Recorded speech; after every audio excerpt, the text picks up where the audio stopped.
Jaksa menyapa, berjalan bersama. Jaksa menyapa, ada di tengah Anda. Sesaat lagi Anda mendengarkan dialog Jaksa Menyapa, kerjasama LPP RRI dengan Kejaksaan Republik Indonesia. Jaksa menyapa, sahabat kita semua. Ya, selamat pagi pendengar dimanapun Anda berada, khususnya di wilayah Seram bagian timur atau Anda yang sementara mengikuti kami di RRI Digital. Selamat pagi, selamat menjalankan aktivitas Anda untuk hari ini. Mudah-mudahan semuanya berjalan dengan baik dan lancar. Pendengar, pagi hari ini kita akan membahas tentang penghentian penuntutan berdasarkan restoratif justice bersama dengan jaksa muda yang sudah ada di studio. Ada Pak Yafi Maulana Taqiyuddin SH. Selamat pagi. Assalamualaikum warahmatullahi wabarakatuh. Selamat pagi. Assalamualaikum warahmatullahi wabarakatuh. Kabar baik ya, sehat? Sehat Pak Firman. Alhamdulillah. Selamat datang di RRI pula. Siap. Mudah-mudahan ini bukan yang pertama kali. Ya. Untuk selanjutnya juga kita akan terus bersama dengan RRI pula. Siap. Nah Pak Yafi, pagi ini kita akan membahas satu konsep yang mungkin bagi sebagian masyarakat ini belum begitu familiar. Ya, namanya penghentian penuntutan. Ini syaratnya seperti apa, konsep ini seperti apa, dasar hukumnya seperti apa, dan apakah konsep ini sudah pernah diterapkan di wilayah geser, nanti bisa dijelaskan oleh Pak Yafi. Tapi bisa langsung Pak Yafi mungkin bisa menjelaskan secara umum dari konsep penghentian penuntutan ini seperti apa Pak? Oke, baik Pak Firman. Sebelum ke penghentian penuntutan, saya izin untuk menyampaikan apa itu penuntutan dulu ya Pak. Sebagian masyarakat belum tahu bagaimana peran kejaksaan dalam penuntutan. Jadi peran jaksa ini dalam kegiatan penuntutan adalah untuk membuktikan dalam persidangan bahwa menuntut terhadap adanya tersangka atau terdakwa yang melakukan kesalahan dikenakan dengan pasal apa maupun bagaimana dengan fakta hukumnya. Kemudian terkait dengan restoratif justice sendiri, inti dari restoratif justice ini adalah penyelesaian, Pak. Penyelesaian perkara di luar persidangan, Pak. Jadi dalam artian mungkin bisa disebut sebagai mediasi, Pak. Hal ini juga sebenarnya restoratif justice ini dalam hukum Islam sudah diterangkan dalam surat Asy-Syu'ara ayat 40, Pak. Di mana kejahatan-kejahatan itu balaslah dengan yang setimpal atau dalam artian kisos gitu Pak. Iya. Tapi di ayat selanjutnya akan tetapi apabila kalian memaafkan maka Allah akan bersamamu begitu Pak. Itu menunjukkan bahwa RJ ini sebenarnya sudah ada sejak zaman dahulu Pak. Kemudian RJ ini kalau berdasarkan pasal 1 butir 6 UU SPPA, keadilan restoratif adalah penyelesaian perkara tindak pidana dengan melibatkan pelaku, korban, keluarga, pelaku atau korban, dan pihak lain yang terkait untuk bersama-sama mencari penyelesaian yang adil dengan menekankan pemulihan kembali pada keadaan semula. Dan bukan berarti pembalasan, Pak. Nah, inti dari RJ ini bukan berarti pembalasan, tapi pengembalian kepada hal semula, Pak. Gitu, Pak.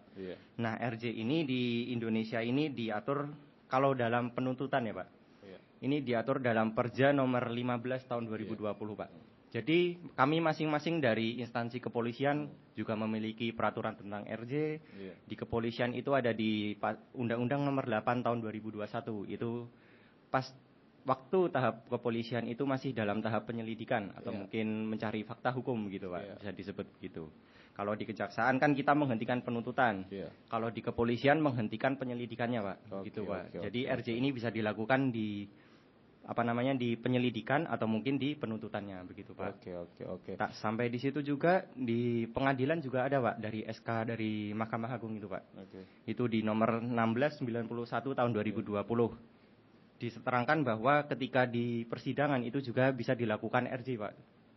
Jadi RJ ini bisa mencakup dari penyelidikan hingga proses persidangan itu Pak, biar bisa kembali ke keadaan semula begitu Pak.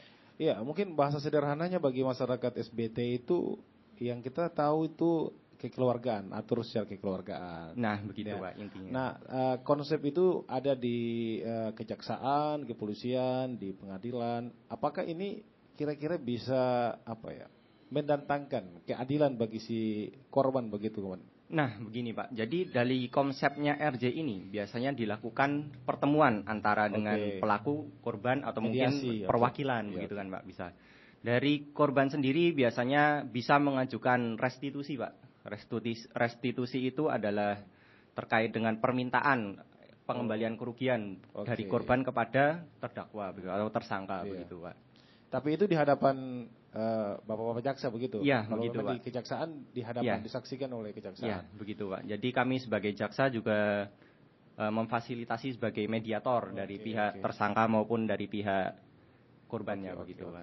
Biasanya itu datangnya dari kejaksaan atau korban atau pelaku yang meminta untuk dikasih ruang ini? Ini biasanya begini Pak. Terkait dengan jumlah uang yang dibutuhkan itu tergantung dari korban berapa biaya yang dibutuhkan. Cuma dilema dari konsep RJ ini masih sedikit ini Pak, sedikit menyimpang Pak. Terkadang dari korbannya sendiri itu meminta lebih dari apa yang di. Biasanya begitu. Iya begitu Pak. Jadi menolak secara halus. Iya begitu. Harus tinggi Pak. Harus tinggi. Padahal sebenarnya kerugiannya nggak sampai segitu Pak. Biasanya begitu. Iya Pak. Itulah namanya masih penyimpangan dari RJ ini Pak. Oke. Nah, apakah penghentian penuntutan ini atau restoratif justice ini untuk berlaku untuk semua tindak pidana atau tindak pidana tertentu? Nah, terkait dengan tindak pidana yang bisa dihentikan dengan RJ ada nih Pak. Terkait yang pertama, salah satunya adalah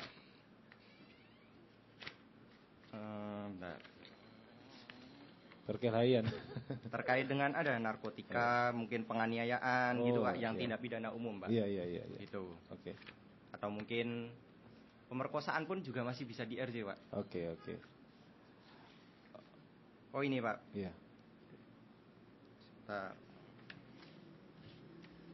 Nah, ini beberapa perkara pidana yang dapat diselesaikan melalui pendekatan restoratif justice. Yang pertama, tindak pidana ringan, Pak. Pendekatan ini diterapkan pada tindak pidana ringan seperti dalam pasal 364, 373, 379, 407, 482 KUHP. Proses penyelesaian dilakukan melalui mediasi perdamaian tanpa mengabaikan aspek keadilan. Tindak pidana ringan ini seperti misalnya penipuan, pencurian, begitu bisa, Pak, di RJ, Pak. Yang kedua, perkara anak. Restoratif justice berlaku bagi anak di bawah 18 tahun yang terlibat tindak pidana. Pendekatan ini bertujuan untuk melindungi hak anak baik bagi pelaku maupun korban, Pak. Hakim diharapkan aktif mempromosikan keadilan restoratif justice dengan mendorong pihak-pihak terkait untuk mencapai kesepakatan damai, Pak. Nah, ini kan ada hakim diharapkan aktif, berarti kan RJ bisa dilakukan pada tahap persidangan begitu, Pak. Terus yang ketiga ada perempuan yang berhadapan dengan hukum, Pak. Perempuan yang menjadi korban atau terlibat dalam perkara hukum mendapatkan perlakuan khusus sesuai dengan Konvensi Penghapusan Diskriminasi Terhadap Wanita. Pendekatan ini mengutamakan keadilan dan kesetaraan, termasuk memperhatikan dampak psikis dan fisik yang dialami korban. Dan yang keempat ada perkara narkotika. Restoratif justice ini dilakukan untuk pecandu narkoba yang tertangkap, Pak, begitu, Pak. Dengan barang bukti penggunaan untuk 1 hari. Proses ini dilakukan melalui mediasi dan rehabilitasi untuk menghindari hukuman penjara. Begitu, Pak.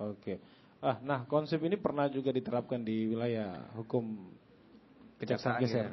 Baik, untuk dari wilayah hukum kejaksaan geser untuk saat ini belum, Pak. Belum ya. Akan tetapi kebetulan dari sebelum penuntutan, Pak, sebelum penyelidikan sempat ada kasus di wilayah hukum kejaksaan geser, Pak. Iya. Ada yang dihentikan dari pihak kepolisian sudah dilakukan RJ begitu, Pak. Jadi sebelum ke kejaksaan memang sudah diselesaikan. Ya, begitu, Pak. Di itu. Tapi memang dengan keadaan atau kehidupan sosial masyarakat SBT yang punya hubungan emosional satu dengan yang lain, saya kira mungkin ini bisa diterapkan juga di SBT. Hanya saja belum terjadi masalah-masalah yang tadi disebutkan itu. Ya, bisa, Pak. Jadi kemarin juga kami sempat ada perkara penganiayaan, Pak. Nah, antara pelaku dan korban di daerah dekat air nanang sana, Pak. Iya. Kami juga sudah mengupayakan agar dilakukan RJ, Pak. Supaya karena di wilayah hukum cabang Kejaksaan Negeri Seram bagian timur digeser ini, Pak, rata-rata perkara ini adalah penganiayaan semua, Pak. Pasti kena pasal 351 atau 170 KUHP, Pak. Nah, demi biar kasus ini tidak terulang kembali, kami juga mengutamakan RJ, Pak. Begitu, Pak. Kalau ada yang beranggapan bahwa, nah ini kayaknya karena jaksanya malas kerja, akhirnya sudah dihentikan aja biar nggak berlanjut begitu. Gimana? Oh tanggapannya? tidak Pak, tanggapan jadi Karena utama beragam dari nih tanggapan masyarakat ini kayaknya sudah selesaikan supaya jangan lagi ada pekerjaan tambahan begitu. Oh ya, Nggak? bukan begitu Iya. Pak. Kami sebagai jaksa itu bukan berarti untuk memasukkan kalangan masyarakat ke Oke. penjara, bukan Iya, seperti iya. itu. Oke, Kami benar. bertujuan untuk menciptakan hukum yang damai Oke, di iya. wilayah kejaksaan geser Pak. Iya. Oke.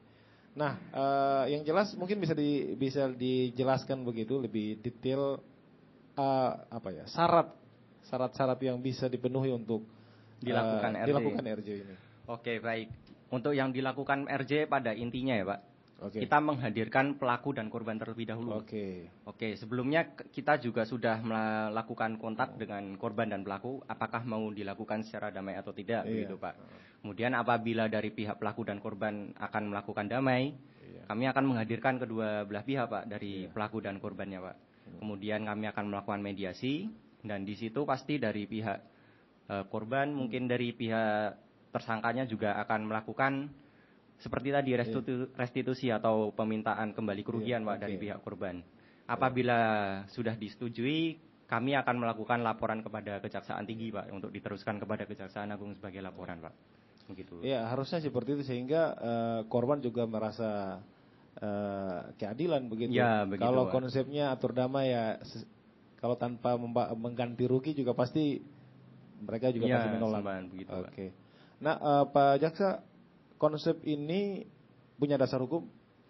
Oke, konsep ini dasar hukum kita pertama ya Pak. Iya. RJ itu sudah diatur dalam pasal 76, 77 dan 78 KUHP, yang mana kita ini berdasarkan pasal 78 KUHP di mana perkara ini dapat diselesaikan demi kepentingan hukum Pak. Jadi demi kepentingan hukum kita dapat menyelesaikan perkara ini Pak.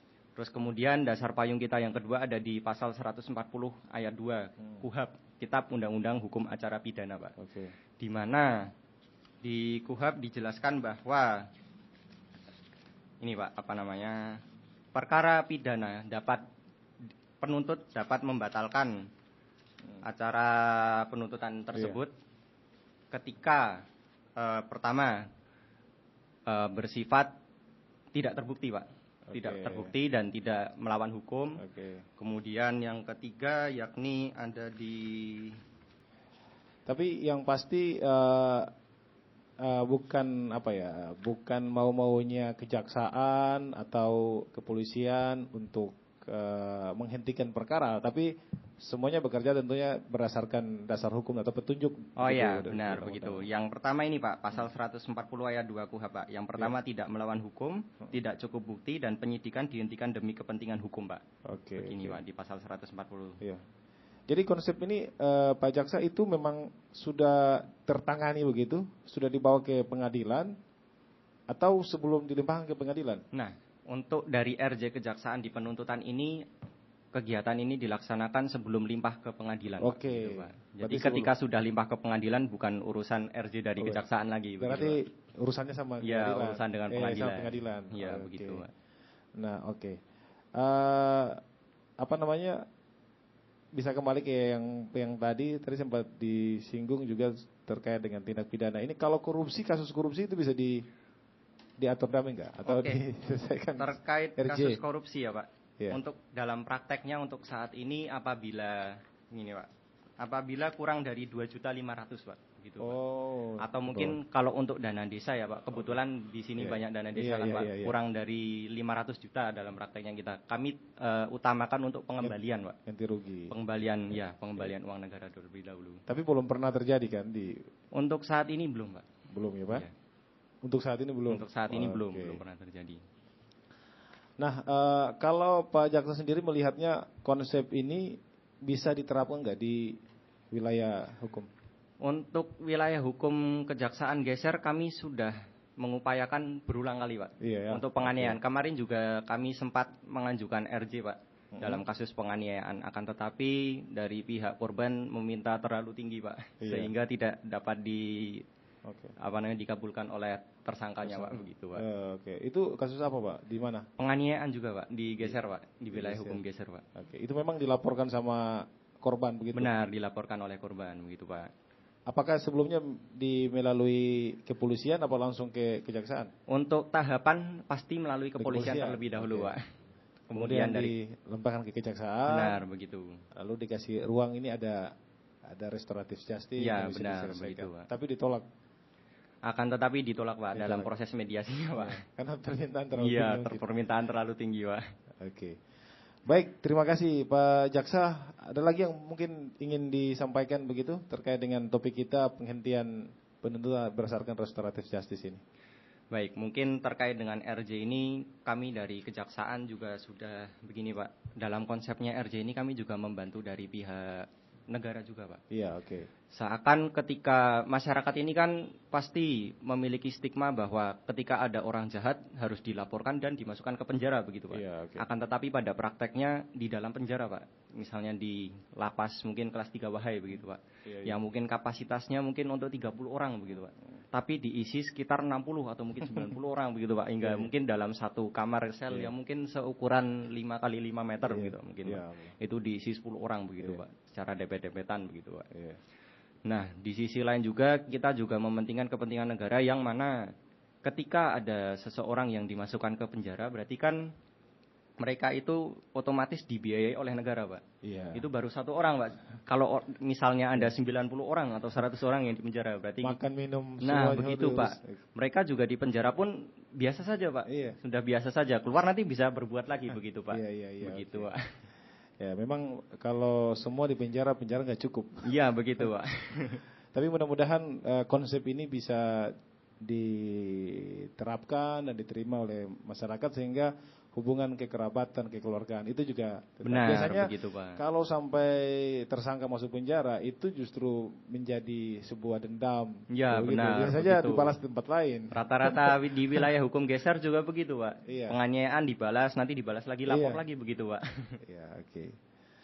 Oke, mungkin ini yang bisa kita, atau mungkin ada lagi yang disampaikan? Mungkin sudah cukup dari saya, ya? Pak. Atau mungkin dari Pak Firman mungkin ada pertanyaan lagi. Saya gitu, kira cukup di Oke. siang hari ini.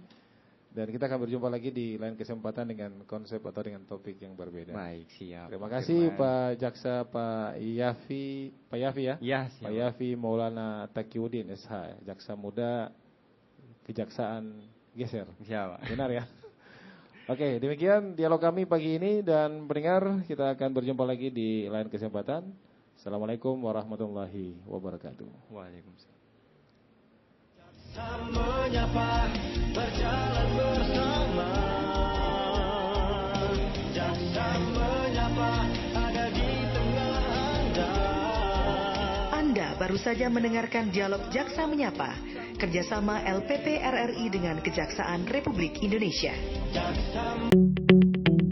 RRI Digital dengan tampilan baru, berbagai konten kolaborasi dari berbagai program nasional, termasuk siaran visual langsung, siaran radio langsung, daftar putar musik, podcast, berita video, dan berbagai fitur interaksi pengguna dalam permainan. Berbagai konten menarik seperti suka, komentar, dan berbagi, serta obrolan langsung dengan penyiar dan pengguna. Pesan langsung dan fasilitas obrolan pribadi antara pengguna aplikasi juga tersedia. RRI Digital tersedia di Google Store dan App Store. RRI Digital.